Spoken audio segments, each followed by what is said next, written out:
The Los Angeles Clippers are 19-21, ninth place in the Western Conference, and in the hunt for a playoff spot, to the surprise of many.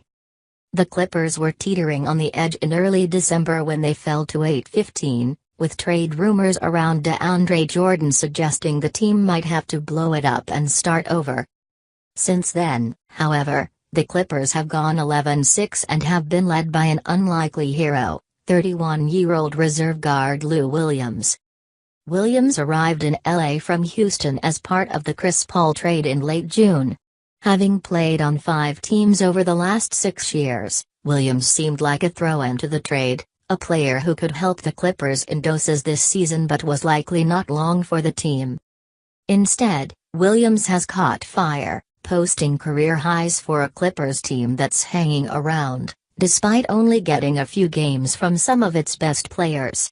Williams is averaging 22.9 points per game in 31 minutes per game, shooting 45% from the field and 41% from 3.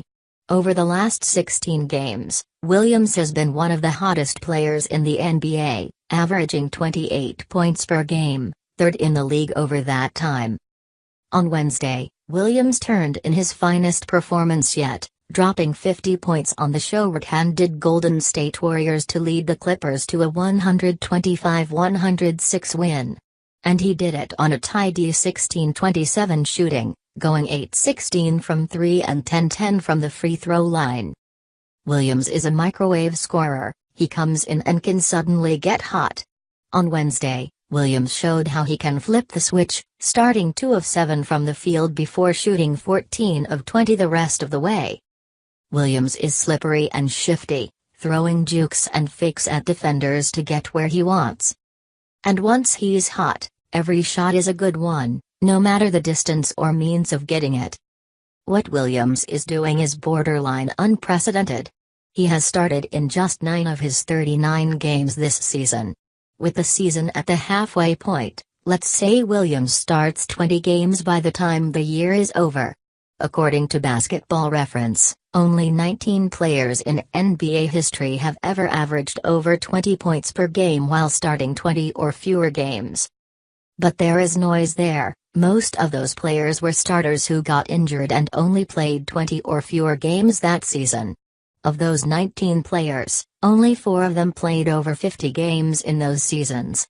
And only one, Ricky Pierce in 1989-90, averaged more points than Williams, 23.0 to Williams' 22.9. Yet Williams already ranks 5th in win shares in that group, despite only playing half of the season. In other words, almost no player has had this type of offensive impact on their team off the bench. Other players have contributed more win shares than Williams over the course of the season, but have not had the same type of scoring output or they started more games.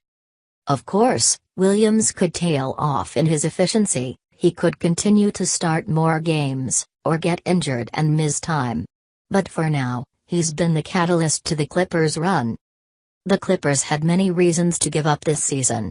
They've gotten just 24 games from Blake Griffin this year, 13 games from Milos Teodosic, just 11 from big off-season signing Danilo Gallinari, and just 11 from Patrick Beverley, another player acquired from Houston. Instead, the Clippers have rallied around Williams and DeAndre Jordan while getting production from normal end-of-the-bench type of players who have stepped up in the absence of the bigger names. If the team can never get healthy, the Western Conference playoff race might get even tighter.